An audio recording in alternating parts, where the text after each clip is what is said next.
Donc là, on va voir les mains. Donc pour faire les mains, sélectionnez toutes vos clés. Je cache le curveboard, il sert pas à grand chose. Et en fait, on va faire d'abord cette main-là. Après, on va copier-coller la pose de cette main sur l'autre main. Et on va ajuster un peu le mouvement des poignets. Là, moi, le but du jeu, c'est de faire une espèce de sky surfer un peu décidé, quoi. Un peu. Il veut aller casser la gueule à du mécréant de l'espace. Bref. Donc, pour faire ça, on va faire des points serrés. Et on va avoir quelques petites techniques assez intéressantes pour bouger les mains. Première technique, toute bête, utiliser le rotate compensé. Pourquoi? En fait, ça permet de faire des mouvements de doigts assez intéressants, genre j'appuie quelque part, genre je plie ma main, mais sans défoncer ce qui suit, quoi. Voilà. N'hésitez pas aussi, hein, ça c'est hyper important, à regarder vos propres mains, comment elles se plient. Moi je fais beaucoup ça.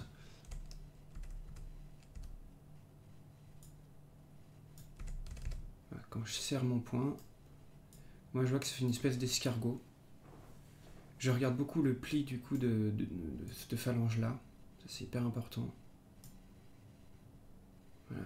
Et si je me rends compte en cours de route que bon bah là il y a un joint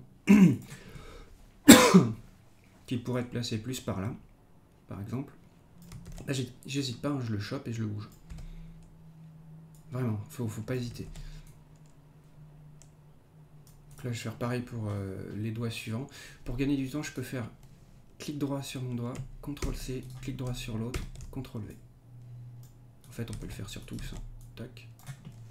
Voilà, et une fois que j'ai fait ça, je regarde ma main, comment elle se ferme par rapport à mon pouce, par rapport à ce bloc là. Et les doigts, je vois qu'en fait ils doivent s'aligner un peu ici, quoi. Tac. Pardon, j'étais pas sûr d'avoir bougé un truc. Donc, voilà, un peu plus comme ça, un peu plus comme ça. Là je vire le rotate compensé pour remettre le doigt là où il faut. Pareil pour ça. Je me remets au rotate compensé. Tac. Voilà, on commence à avoir quelque chose d'intéressant là.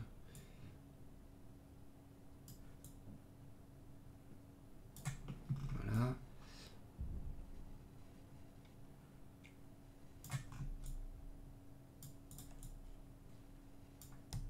Là je peux tricher un peu en prenant tous mes joints, paf, et je les scale un peu vers le haut. Ok. Ça je vais pouvoir le choper. Et alors en regardant bien, voilà, lui j'ai vraiment un angle mortel, quoi. Tac. Qui va se faire. Tac.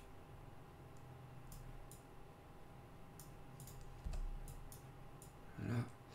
Là, on n'insistera jamais assez, hein, mais une pose de main, c'est un truc, faut pas le louper, quoi. Et on voit trop souvent des gens qui font des poses de main de poings serrés, comme ça. Et des gens qui par ailleurs sont très très bons en sculpture. Enfin voilà, mais dès qu'il s'agit de poser leur modèle, ils sont incapables de mettre une main en pose correctement. Et c'est un gros problème, quoi. Pas savoir mettre en pose une main, ça veut dire que derrière votre perso, il va manquer de crédibilité, on va tout de suite voir que c'est de la 3D, hein. Et ça, faut éviter à tout prix. Donc là, désolé, hein, je zoome encore un peu. Voilà. Alors, un petit tips, tiens d'ailleurs. Voilà, si vous êtes embêté comme moi avec ça, là, genre la jambe qui passe devant, tout ça, ça vous emmerde, vous pouvez faire un clic droit sur votre main que vous êtes en train de bosser. Hein. Vous basculez en Rig and Skin. Là, vous allez faire un clic droit dans le Skin Atelier, Select Vertices Influenced by All Joints. Voilà, donc là, ça me sélectionne les vertex de ma main. Vous inversez la sélection avec la touche Divide de votre pavé numérique et vous planquez. Ça gardera tout le côté planqué dans le viewport. Voilà, et là, vous pouvez vraiment être focus sur votre main et uniquement votre main. Si jamais les IK vous embêtent aussi, hein, pareil, vous pouvez les virer. Là, comme ça, j'ai vraiment que ma main. Et ça, c'est hyper intéressant. Tac.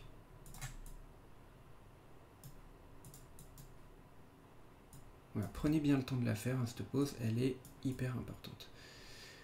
Là, je me rends compte que je suis plus que sur la clé 4, donc c'est pas ouf. Faudra que je pense à bien réajuster tout ça après. Donc là, ouais, comme on avait vu au début de la vidéo, hein, le rotate va toujours fonctionner pareil. Le rouge va vous permettre de plier un doigt. Le vert va vous permettre de changer la direction, on va dire, de votre membre. Et le bleu va vous permettre de le twister. Tous les doigts fonctionnent comme ça. Choc. Donc une fois que vous avez à peu près positionné vos doigts, je dis bien à peu près, donc là lui il doit être plus petit, hein, si je me fie à ce que je vois sur ma main. Lui il doit être choc, un peu plus comme ça, et voilà. Yes. Ok. Bon, une fois que ça c'est fait, quelque chose qui va rajouter un peu plus de punch à votre main. Je fais un clic molette sur le poignet, un clic droit sur le pouce, comme ça j'ai uniquement les doigts. Et ben ça va être en fait de grossir vos doigts légèrement. Pas non plus pas faire un truc de fou, mais voilà, juste les grossir un peu. Toc. Voilà, comme ça et comme ça. De sorte à ce que tout se touche. Ça c'est ce qui va vraiment filer un côté crédible en fait à votre poigne. Si vous n'avez pas ça, il y a peu de chances qu'on y croit quoi, à votre poing.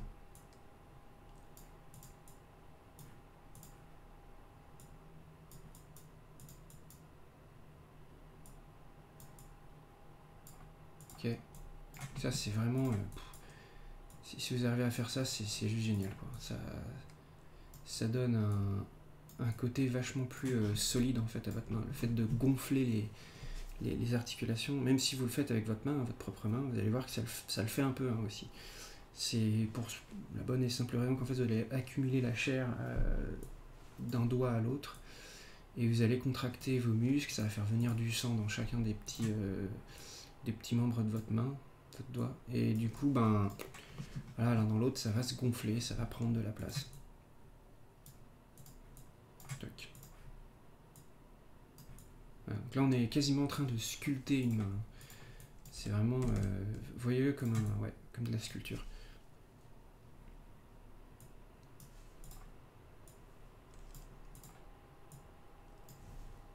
Là, voilà, a priori j'ai mon pouce qui va venir faire des bisous un peu à s'enrouler autour de ça quoi. Donc on continue de pivoter ça un peu comme on peut. Voilà, tac. Voilà. Et à ce moment-là, n'hésitez pas non plus à prendre tout votre doigt, donc en rotate non compensé, et le twister très légèrement, voilà, pour qu'il vienne épouser la forme de la main qui est en dessous. On peut utiliser aussi le screen space. Voilà. Et pareil que pour le reste de la main, on peut aussi scaler un peu tout ça, quoi. Très légèrement. Et voilà. Et là, on a une pose qui fonctionne bien. Là, on a un point bien serré, quoi. Voilà, ça, c'est une pose de main qui marche bien. Donc une fois que vous avez vu ça, c'est interdit de faire quelque chose de naze, quoi. Quelque chose qui marche pas, c'est pas le droit. Ça, c'est fini. Donc une fois que la pose elle est faite, là, si vous voulez copier-coller votre main sur les autres clés d'abord, hein, parce que là si je vais sur ma clé d'avant, je vois que voilà, j'avais pas retouché le pouce donc ça va pas. Vous faites un clic molette et pas un clic droit. Le clic droit il va prendre aussi le poignet étant le dernier joint de ma chaîne IK, en fait ça va copier la pose du bras. Et je veux pas modifier ma pose de bras vu qu'elle est faite. Donc là je fais clic molette là-dessus, ça me permet de choper que les doigts. CTRL C comme ça je peux choper la pose de cette clé là. Je chope toutes mes clés dans mon stacker et CTRL V. Ok. Maintenant on va répercuter ça sur l'autre main. Donc là je rebascule en Again Skin et je remontre tout le monde. Je chope toutes mes clés et je mirror mes transforms. Et là du coup on voit que ça mirror les transforms sur l'autre main. Très bien. Maintenant que j'ai fait ça, il va falloir que j'ajuste un petit peu quand même le mouvement du poignet vu que ben, j'ai plus vraiment... J'ai plus juste une main stoïque, quoi. Voilà, il faut quand même que le poignet il ait un petit peu de mouvement, un petit peu. Allez-y légèrement, si vous en mettez trop, on verra que ça. Donc là, il faut imaginer que c'est encore un bout de notre fameux balancier de tout à l'heure, donc voilà. Notre poignet, il va légèrement partir vers l'avant, un peu, alors je vais exagérer le mouvement, mais il va un peu faire ça. Bon, on va voir de toute façon, je vais l'exagérer pour que vous voyez mieux. Mettons, tac, voilà. Voilà. Et bon, là ce qu'on voit, c'est que si jamais je le fais bouger comme ça, en fait le poignet, il a pas de poids, il a pas de vie, c'est comme s'il était mort, quoi. Là, on se demande même comment il peut serrer le poing. Donc là, le but du jeu, ça va être de calmer un peu ça. Ok, alors soit je peux le faire comme ça, soit, si je dis pas de bêtises, voilà, je peux utiliser le curveboard. Et maintenant que j'ai le mouvement qui marche, quand même, le mouvement fonctionne, il est juste trop exagéré, je peux faire un shift-clic gauche sur ma courbe. Là, l'espèce de grosse ligne blanche qu'on voit au milieu, c'est le mouvement, enfin c'est la pose 0. Donc la pose par défaut, on va dire, de ma main. C'est peut-être pas celle que je veux, donc là je vais me déplacer dans le temps en fait pour obtenir la pose qui me plaît le plus, celle vers laquelle je veux que ma main tende la plupart du temps. On va dire que c'est à peu près ça. Et là je vais maintenir Shift enfoncé, et je vais faire un clic droit à partir de ce point-là, et je vais faire descendre ma courbe. Et là ce que ça va faire, c'est qu'en fait ça va aplatir la courbe pour rejoindre ce point-là. Voilà. Si jamais je l'exagère, j'ai ça. Ok. Voilà, c'est aussi simple que ça. Même principe pour l'autre main. Donc qui elle a déjà un peu des rotate, donc ça va pas. Donc là on va aplanir tout ça. Hop. Alors ceci dit, je peux pas le faire. Je réfléchis. Ouais, ça me gêne un peu.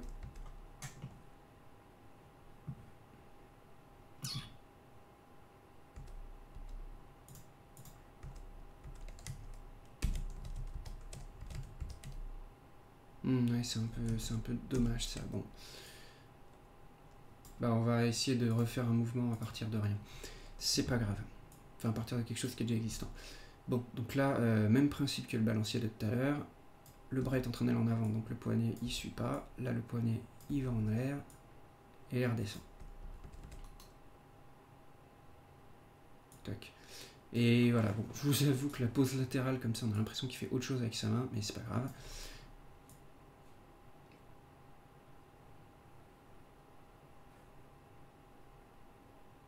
Alors là on peut peut-être faire plutôt ça.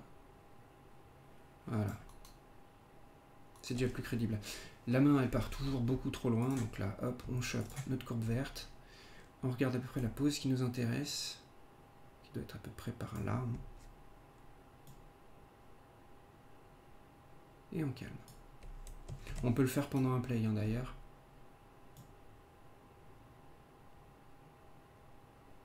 Voilà. Moi je veux quand même qu'il y ait un peu de mouvement. Si on met pas de mouvement, en fait, le perso il a l'air très droit, on a l'impression qu'il a des broches dans les mains. Et même au-delà de ça, il fait hyper 3D, quoi. Ça pue la 3D. Quand on voit un perso qui est très rigide de partout, ça sent la 3D à des kilomètres. Et il faut pas que ça sente la 3D. D'où le côté exagération un peu de ce qu'on pourrait avoir dans la vraie vie, c'est très important. Voilà, ça c'est une théorie hein, qui est avancée par plein d'animateurs, mais selon laquelle en fait notre cerveau capte 1 milliard de choses, et quand nous on essaie de les reproduire, en fait on n'arrive pas à reproduire tout ce que notre cerveau voit, on loupe un paquet de trucs, et si on essaie de décalquer un truc qu'on voit, comme par exemple on le fait avec la mocap, et ça fait faux, ça marche pas, il y a des trucs qui passent pas, et des trucs qui sont, qui font... On n'y croit pas, voilà. Notre cerveau il se dit non mais là ça fonctionne pas ton truc. Et on comprend pas encore pourquoi. Du coup, on a trouvé quelques gruges qui permettent de pallier un peu à ce truc-là, le temps qu'on trouve vraiment toutes les petites briques qui nous manquent. Et parmi celles-ci, on a tout ce qui est exagération de mouvement.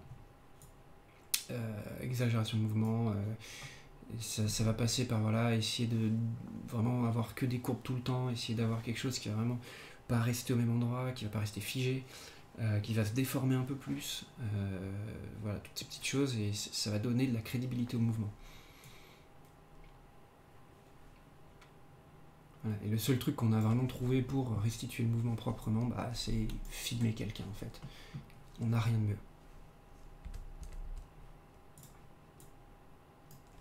Bref, donc là on a nos points qui ont été créés, on regarde le perso de face, et là on va se rendre compte que en fait les bras ils ont pas une pose qui est convaincante.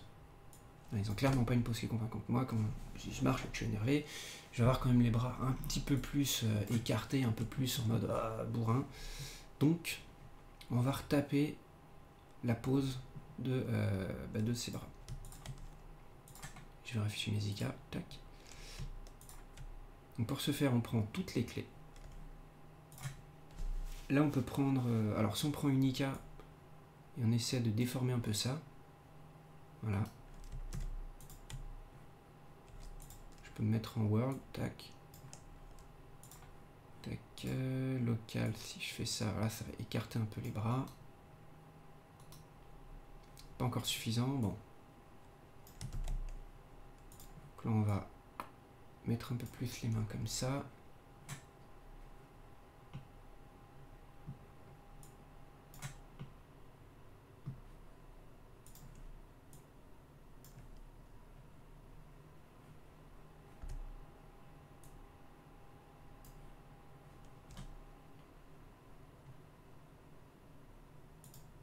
Voilà.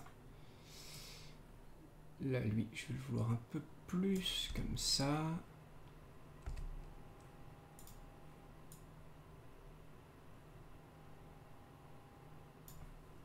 Voilà. Là, le poignet un peu plus... faut qu'on ait l'impression que ce soit un bonhomme un peu, hein, quelque part.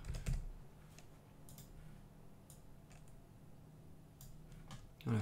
Un autre truc qu'on n'a pas trop fait avant, et ça c'est un gros my bad, hein, les gars, c'est l'inclinaison. Alors on a vu l'inclinaison de la spine par rapport au bassin de top, on l'a vu de profil, on l'a pas vu de face.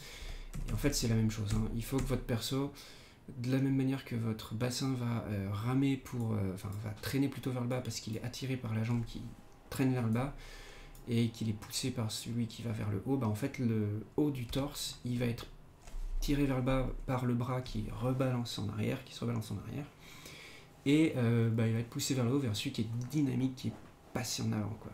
Voilà. Donc ça veut dire quoi? Ça veut dire que votre perso tac,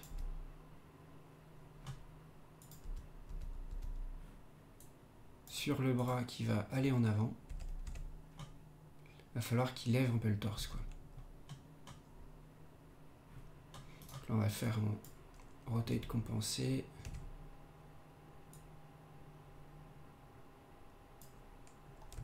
Tac.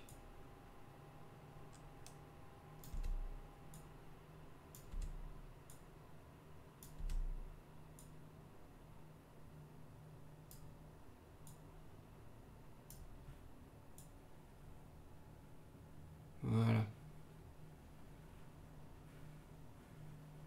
Tchoum. Voilà. Ça donne en fait un tchac, tchac. J'exagère, un hop, hop. Mais voilà, faut qu'on ait toujours une opposition des épaules et du bassin. Donc si votre bassin il bascule vers là, il faut que les épaules elles basculent vers là. Si votre bassin il se tord vers ici, il faut que les épaules se tordent vers là. Toujours, c'est toujours, voilà, c'est une règle bête, mais voilà, c'est comme si vous aviez une espèce ouais, un cube, quoi, ou ouais, un truc que vous tordiez, quoi, et à chaque fois il faut que les faces se tordent dans le sens opposé, tout le temps. Ça donne plus de dynamisme. Après, vous pouvez bien sûr avoir tout qui se tord d'un bloc, hein, mais c'est un peu moins naturel. Et pourquoi il y a ça? Pour la même raison qu'en fait la clavicule part avant le bras, qui part avant l'avant-bras, qui part avant le poignet. En fait, c'est toujours une histoire de qui contrôle qui. Là, c'est le bassin en fait qui va donner le mouvement. Parfois, il va être impacté par une jambe, comme on l'a vu au tout début, voilà, quand il y a une jambe qui va qui va passer sous le bassin, ben, ça va lever le bassin. Donc là, c'est le sol qui pousse le pied, qui pousse le tibia, qui pousse la cuisse, qui va pousser la hanche, qui ensuite va répercuter tout le mouvement dans la spine. Mais globalement, la spine va toujours dépendre du bassin. Donc on va d'abord regarder comment bouge le bassin, et progressivement, on va arriver ici. Et en fait, on va avoir tellement d'intermédiaires que le mouvement, une fois arrivé là, il se trouve être inversé. Voilà. Ok. Bon, c'est tout pour cette partie. Dans la prochaine, on va voir le closs. Et là, ça va piquer sévère.